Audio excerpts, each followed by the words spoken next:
Good morning, everybody. Hello.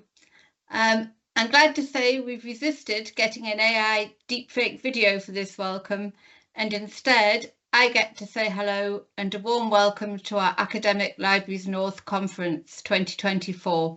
We're really pleased to see so many people here joining us online today. I'm Kay. I'm Chair of Academic Libraries North and Deputy Director of Learning, Teaching and Research at Teesside University. And I'd really like to welcome you all. Splitting the conference into separate online and in-person days really seemed to work for attendees last year, allowing us to get the best out of both formats.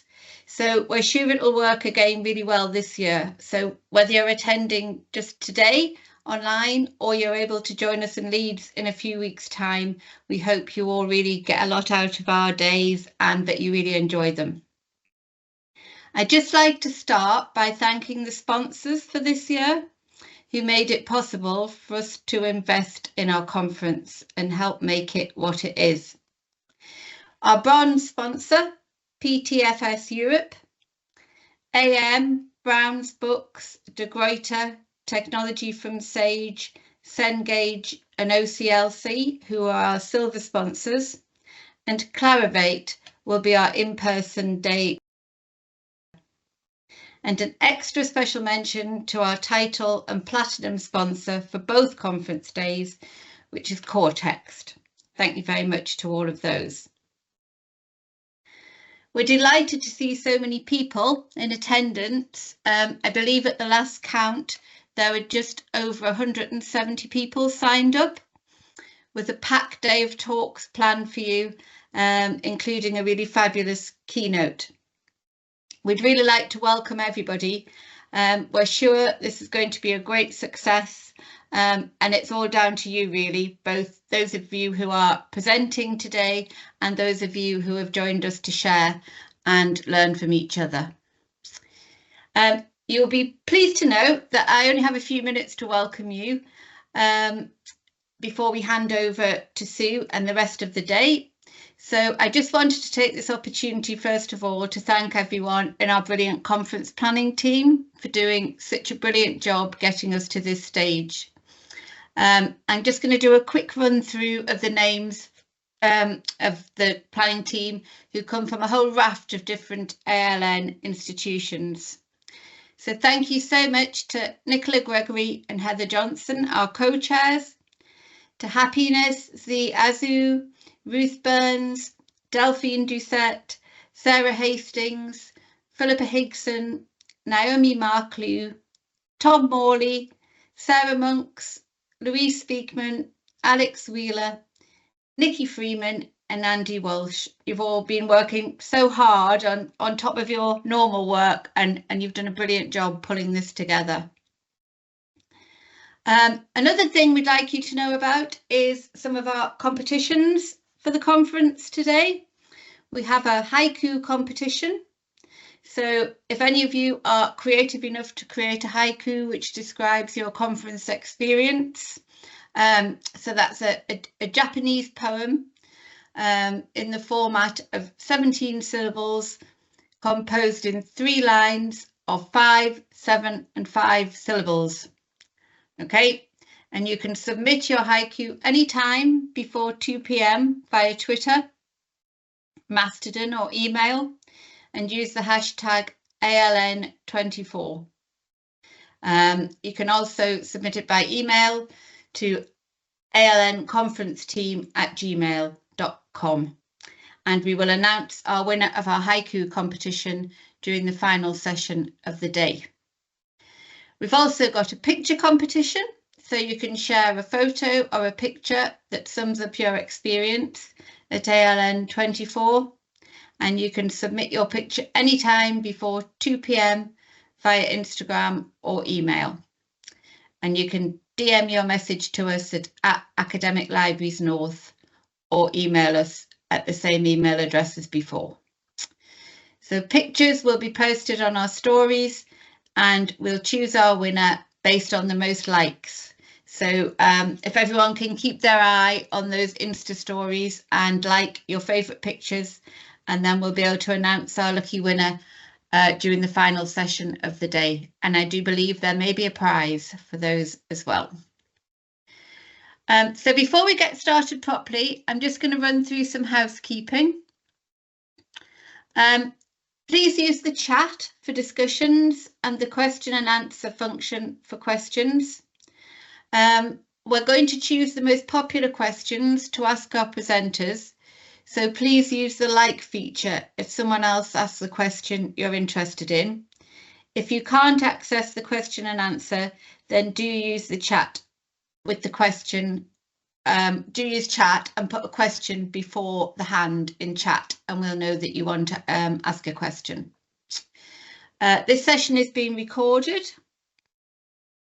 You can turn captions on by clicking on the 3 dots, so on the ellipsis on the top bar, and then choose settings and accessibility.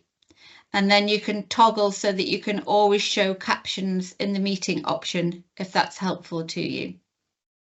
And finally, we ask all delegates to abide by our code of conduct, which you can access in the delegate brochure and on the ALN website.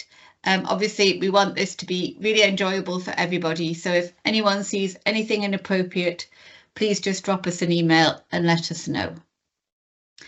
So without further ado, we'd really like to welcome our keynote speaker for the day. When we planned this conference and we chose generative AI and emerging technologies as our theme, Sue Atwell was an obvious choice to approach as our keynote, and we're absolutely delighted that she's agreed to speak with us here today. So Sue is head of AI and co-design at JISC, supporting us, all of us here, in responsibly adopting AI technologies. And JISC have been a massive enabling factor in technology adoption for our institutions.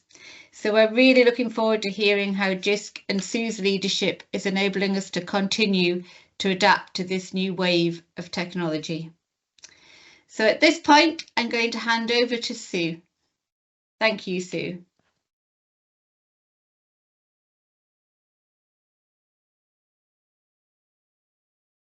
Sorry, Teams did that unhelpful thing of jumping around my screen the minute I pressed share before I put the microphone on.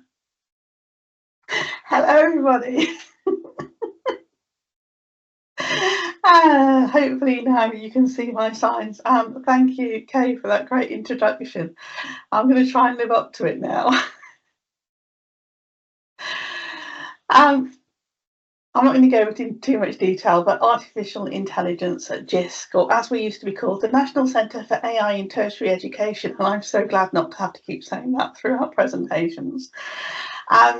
We've simplified our name, but we're still there doing exactly the same kind of activity. So we run a lot of pilots, testing feasible sounding education, AI products. We provide an awful lot of practical advice, information, guidance and training. We run events and attend an awful lot of external events like this one, so thanks for the invite. And we have very active communities, both college communities and university communities. So I'm very grateful to our members there for joining in the discussions and also helping us through quite a few working groups. So we've been talking about this for a lot. Where are we now? I thought it was useful just to start with looking at artificial intelligence, because we're getting in now into the field where there's a lot of focus around generative AI, but just picking up on that point, that artificial intelligence itself has been around for quite a few years. It tends to be machine learning based, and it's the artificial intelligence that's been used by researchers for many years. It's used a lot in medicine around disease identification and things like that. So machine learning itself has been around for many years. So, and that's software that can perform tasks normally performed by humans. They learn from the data and they become quicker and more effective, because obviously, unlike humans, they don't get tired. Generative AI, which is where the focus tends to be now, is around a system that will just generate, it tends to be mainly around generating content, audio, video, or other media in response to the user prompts. So all it's simply doing is understanding what you put in and coming up with the next phrase based on the previous content. But that tends to be where the big focus is. That's become the game changer. And generative AI is much more than ChatGPT. This is just a slice of some of the more popular in-use tools at the moment. So we're seeing it being used for chat, search, images, coding, writing, content, more and more tools being built, announced every week. So there's now thousands of these kind of tools, but these tend to be the ones most in use. And I think we're starting to see this growth now. So before we had these 6 defined columns, now we're starting to see generative AI tools that are bringing together writing, content creation and audio, for example, around creation of deepfakes and things like that. So go a bit more detail into that further on. But this focus, you know, if we look at this kind of chat, search, images, coding, a lot of this is what we call our everyday work. So this is where we're starting to move into the world of how we're working is changing, and we're going into everyday AI. So there's been a lot of interest and early success around saving teacher time. So this is one of the tools that we piloted. We've just finished the pilot in colleges and evaluated that, and we're now midway through our pilot with universities. So this is a kind of midpoint tool, Teachermatic. It's aimed at saving teacher time. So instead of teachers having to learn how to develop their own prompts and things, they can simply click on a generator, choose additional requirements, set the level, and then the tool will automatically do things like generate the lesson plan, generate the, I've got these screen recordings running in real time. It generates things like assessment rubrics. It'll support things like autism spectrum, providing you make the right choices. And then you'll see it's nicely provided, quite a good lesson plan, which you can go in and edit at any time. But it's moving that activity away from create something to review something. And review tends to be much quicker than the creation aspect.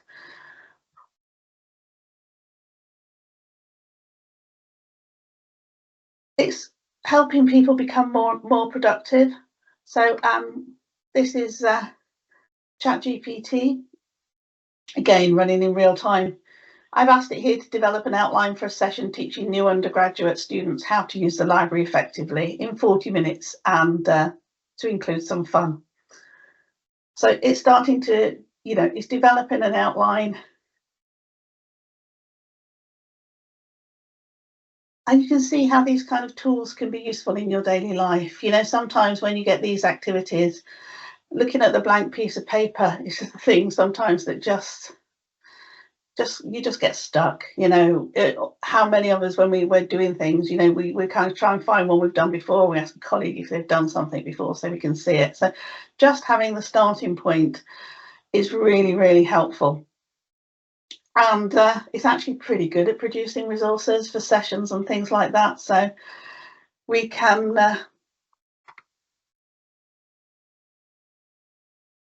start to see how they're being used.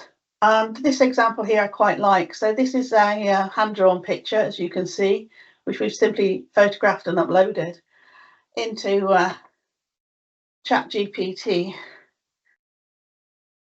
given it the picture, and then said, we'd like to create a web page like this. Can you write the code for it? And what I particularly like about this is, yes, it goes away and it creates the code. And I'm sorry, watching code generate is probably not the most interesting of things, but I want us to stick this one out to the end.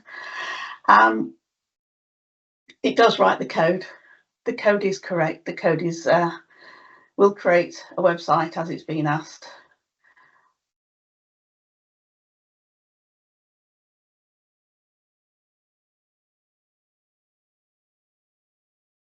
But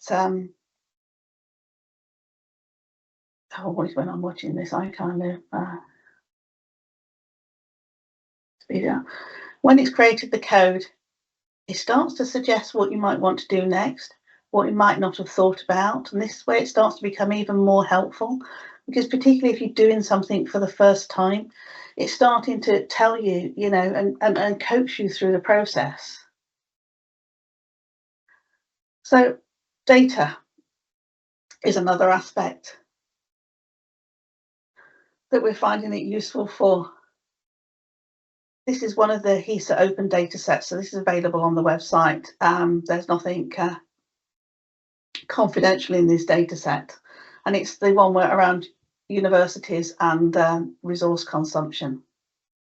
But by putting the data set into ChatGPT or Copilot or similar, we can interact with it on the same way as we would a colleague. So we don't have to know skills like filters or pivot tables or things like that to use Excel.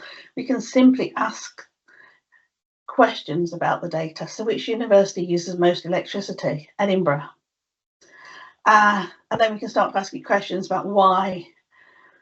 And it is literally like having a conversation. It just makes life so easy.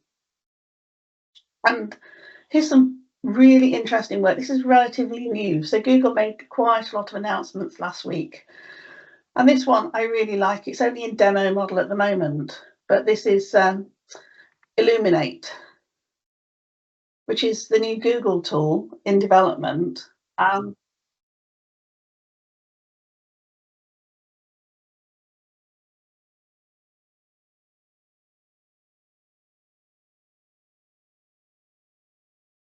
hoping you can all hear that. What it does is it will, I mean, you can only do it on the demo papers they have here, but what it will do is it will turn research papers into an audio source, giving you the summary of the paper so that you can listen to papers.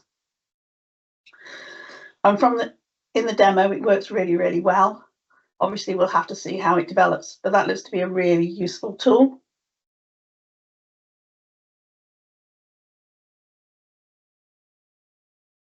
This is where I mentioned that things are starting to get more complex with video and audio cloning. I'm only going to play a little bit of this, but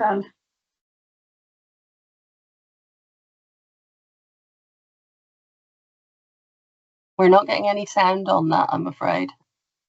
Oh, are you not? Oh, well, you'll have to trust me then. That is my colleague Michael talking about his cat. The audio is him talking about generative AI and how to use it in education. And what it's done, the AI has done, is taken a video of Michael talking about his cat and mixed it together with him talking on a different session. And there probably is. But it's mixed it together, and what they've done is they've cleaned it up. So that's a very kind of slightly posher version of Michael talking about AI. So it's cleaned all those hesitations we make up and things like that. Do I have to stop sharing to share the audio? Share sound. Right, let me give it a go now. Such as ChatGPT are already having a significant impact on education. These tools pose considerable challenges around assessment and academic integrity. I'm going to try it with this one. So this one is Synthesius. This is a tool that's quite new out, and it's really good. Welcome to our introduction to generative AI in education. Well, the sound seems to have gone very, very low. How these technologies are impacting learning and teaching. Note, this is just a demo to show AI-generated content. Generative AI impacts education significantly. What we've done here offering opportunities such is put into Synthesia. This took 15 minutes. A blog post and meeting students' needs. asked it to create a 10-slide presentation. Understanding the technology is crucial. Chosen the avatar, chosen the voice, and then lightly edited the transcript it created from the blog. Literally, it took 10 minutes to do this, and it's really quite good. It's quite professional. I mean, we were looking at this around creating training resources because we're delivering online training. We find it hard to keep up with demand. We've got a limited team. So we're thinking if we can use AI to deliver the actual content of the training, we can then have the human deal with the question and answer part and therefore have more capacity. So that's one of the uses we thought might be useful, these kind of tools. But you can see they're getting better all the time. AI is increasingly becoming an issue for our members. So we do a leadership survey every year, and last year for universities, AI was 16th in their list of priorities, and this year it's priority number 2. Priority number 1, not surprisingly, is cybersecurity. So it's just showing how much more important this has become. Where are we seeing AI with education? So we're still seeing lots of focus on assessment and policy. So lots of effort going into developing things like academic integrity policies, updating them. We're seeing effort going into guidance for students and staff being produced and spreading use across learning and teaching. We're seeing widespread use by students and some early thinking about embedding generative AI across curriculum. And we're seeing more and more focus on how we go about strategic adoption by institutions across the whole professional services, research and teaching and learning.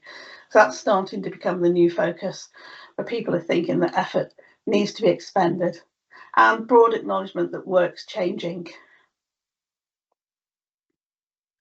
I mentioned lots of focus around assessment. This is an example of the outputs from one of our working groups. So this was led by UCL with other colleagues who formed a working group around assessment, and we created a interactive SharePoint. It's got around 47 different ideas for how to change assessment to providing you've taken that embrace AI and change practice. So how to tweak things, how to develop new kinds of assessments. We're seeing a lot of focus still on AI detection. Some institutions are still relying on AI detectors. So I thought this slide and these stats were quite useful to share. AI detection doesn't work.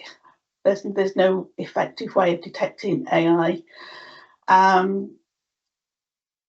other than by people, know your student is still the best way. But if we look at this, because on the basis that if students are going to cheat, they're usually going to cheat well. They're going to put a little bit of effort into it. So if you just put an answer in, get an answer out and submit that, then accuracy level varies between around 30% up to at most 74%. If you then run that generated output through a paraphrasing tool or something similar, then accuracy drops. It means the Turnitin drops from 50% to less than 8%. That's an awful lot of investigative work that institutions have to carry out that they don't have capacity for. It's potentially a huge raft of false accusations around students. In our leadership, we also asked the questions around how prepared institutions were around data protection, academic integrity, intellectual property rights, safety and equity. And the amber blocks are the HE responses. And you'll see that certainly preparedness around things like copyright and intellectual property rights is 22%, which is quite low. Using AI safely and responsibly, 18%, equity, 16%, data protection, 32%. Kind of reflects that over focus really around academic integrity, but it reflects the fact that there's a lot of work to be done here in the background around making generative AI safe and easy to use by institutions. How are students using AI? We conducted a round of student discussion forums in winter 22-23, and then we've repeated that exercise again this year. So between November and February this year, we spoke to students in colleges and universities, right through from 16-year-old health and beauty students up to PhD level students.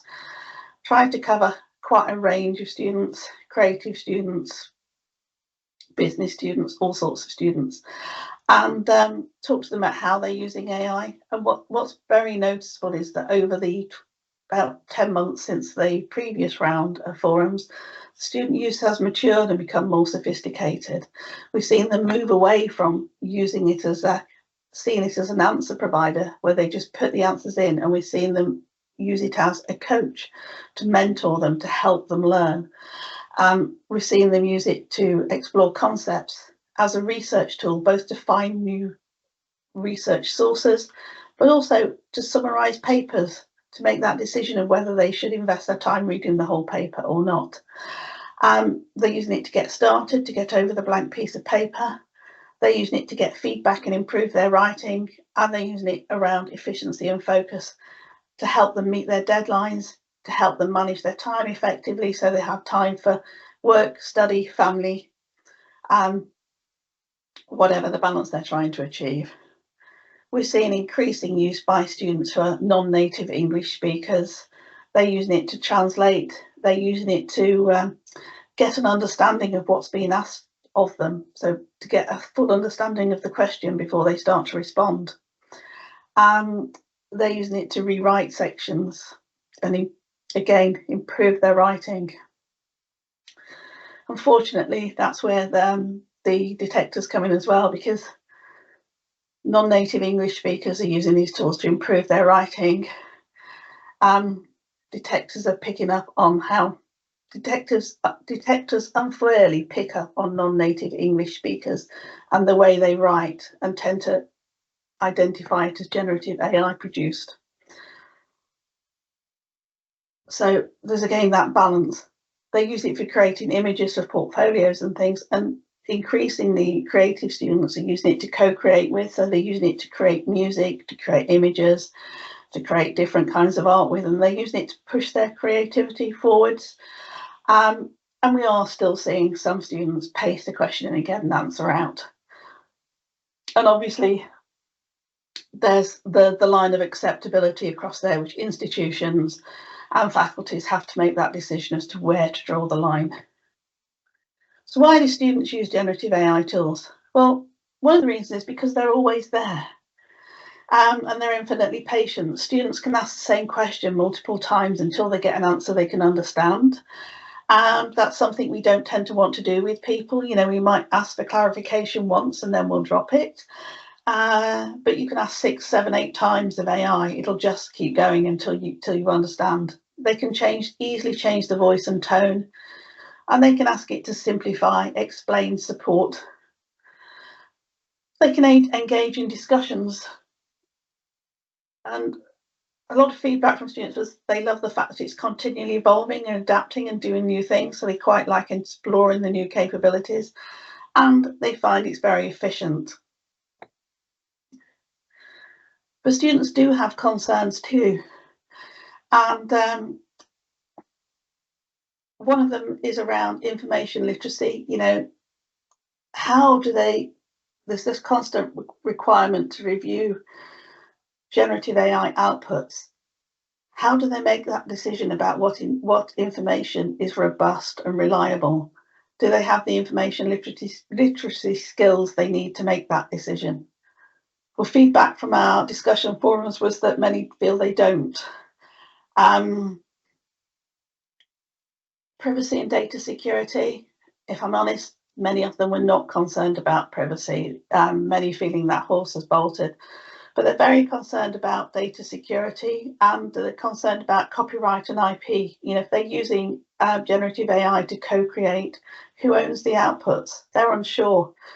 They're also unsure if they're using it to co-create. Are they inadvertently using other artists' work without permission or without recognition? It's a concern of theirs.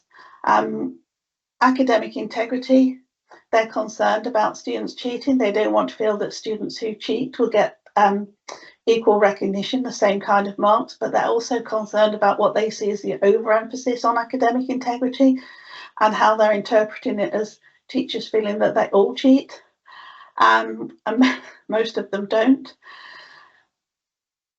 They're very concerned about bias and the bias that's inherent within generative AI, and they see it as the institution's role to mitigate that bias and ensure that they're not continuing stereotypes in any of the resources and things they're using in teaching.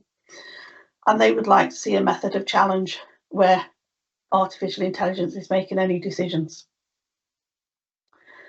Staff use, they're very much in favour of staff use for generative AI, but they would like that use to be transparent, and they would like staff to be confident users, and that's so that they can feel confident in asking for help and advice from those staff. They're very open for staff to use it to reduce workload and think that's a great idea. They're very open to get generative AI feedback on academic writing style and grammar. They're not open to generative AI marking content. They very much feel that should be down to a person. They're very concerned about equity, both access and affordability, and they're concerned about over-reliance.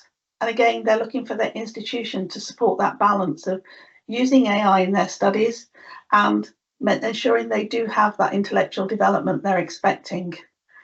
And they're concerned about developing the right kind of skills to go into the jobs that will be available when they leave, and the impact of automation.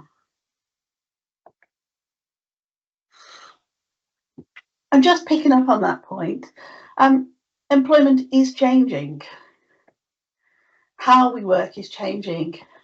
So some of the recent research is showing figures like 19% of workers may see at least 50% of their tasks impacted.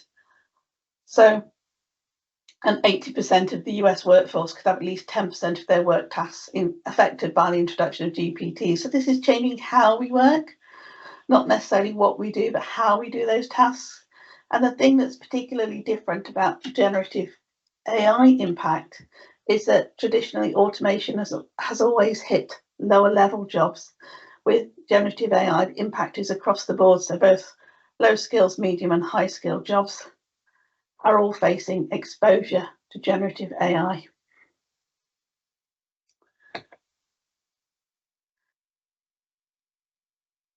So we're seeing lots of figures around 10 to 30% of jobs could be automated by AI. And there's a graph here showing the kind of sectors that they're forecasting. We're equally seeing figures that show a very similar number of jobs will be created by AI. Difference tends to be about 1 to 2%. The problem there is that that's creating concern for students because we don't know what those jobs are going to be yet. So there's a lot of uncertainty there. The impact obviously around job losses and probably job gains is not evenly distributed. And the skills that students are needing are changing significantly. So we're already starting to see the skills that employers are looking for change.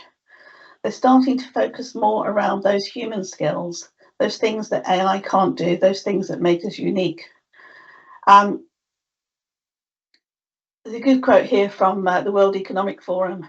There's more of a focus and an interest in having people with analytical thinking, people with creativity, people who can communicate well, people who can inspire, who can get innovative, who can lead people, who have social influence. Curiosity, creativity and critical thinking increasingly come up as being those kind of skills that people are looking for. Flexibility, resilience and emotional intelligence also come up, and that's because we're also seeing a development of that trend of multiple careers within life, and that's likely to increase. So people will need things like emotional intelligence and resilience, and also that ability to continue to learn. So, you know, if we can develop students who love to learn and are prepared to reskill and relearn things throughout their careers, then that's a great thing.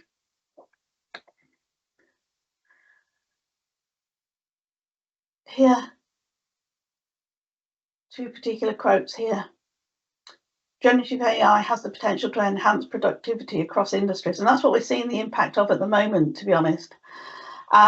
Early reports are showing that productivity is increasing, but it's changing the way of working for almost everyone. So how we work is the thing that's really key at the moment. And students are very concerned about getting the skills they need, and that, you know, many of them talk about things like they've gone through COVID. They're already feeling at a disadvantage. They're now feeling that if their university isn't teaching them the skills that industry are using now, well, they're yet again at a further disadvantage. Many of them mention terms like lost generation.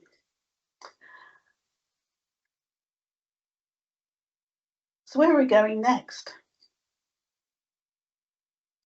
This is where we're seeing most institutions at the moment. They're looking at moving out of that experimenting and exploring phase and into the operational phase. So that's why I mentioned that fact that institutions are starting now to think about what do they need to do to take a strategic approach to whole institution AI, to respond to that everyday AI. And lots of activities, lots of opportunities and threats here. So things around personal productivity and improved inclusivity, balanced by threats to IP, data security, and academic integrity. In the midterm, potential for 24/7 services and more automated processes. But again, balancing that against cost escalations and relevance. And then in the longer term, global, flexible delivery.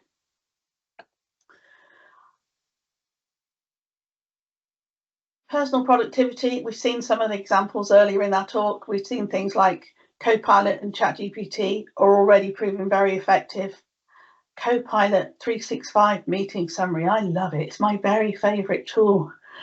Go to a meeting and it just gives you a summary and the action points at the end. Great, saved me hours.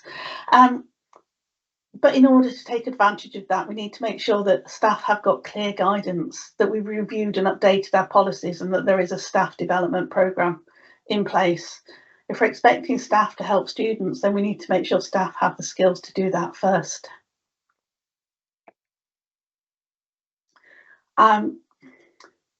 Copyright and IP. We must have all seen lots and lots of news articles, things like the New York Times, a lawsuit around OpenAI, Google and Anthropic gathering data from the public web, public sources. And we're also seeing the kind of next stage on that. We've currently got a copyright and IP group, working group, looking at this kind of thing and advice for the sector. But it's that thing of, don't make a decision by default on what you're going to do. Be proactive, make those decisions. Decide what you would like to include in the models, what should be included in models, what shouldn't be, and take steps to control your content. One of the things that's come up in our working group is, what do we do if students are taking publications and putting them into OpenAI to create revision quizzes for themselves, for example? Is that the institution? Is it not? We don't know. Those are the kind of things to start thinking about. You know, do you know the terms and conditions when you're signing up for things? Make sure that you're understanding the implications, but also what's allowed, what kind of fair use is allowed around use of publishers' materials. And automated processes. There's the beginning of this journey now, where people are starting to think about what are the tasks that can and should be automated. The point is to understand what tasks should be automated against what tasks can be automated. Big tech industry will come up with this, we can do all this. Education needs to think about, yes, you can do all this. What do we think is right to be automated, or what do we think is wrong to be automated, and start to make those decisions for ourselves and not be dictated to by big tech.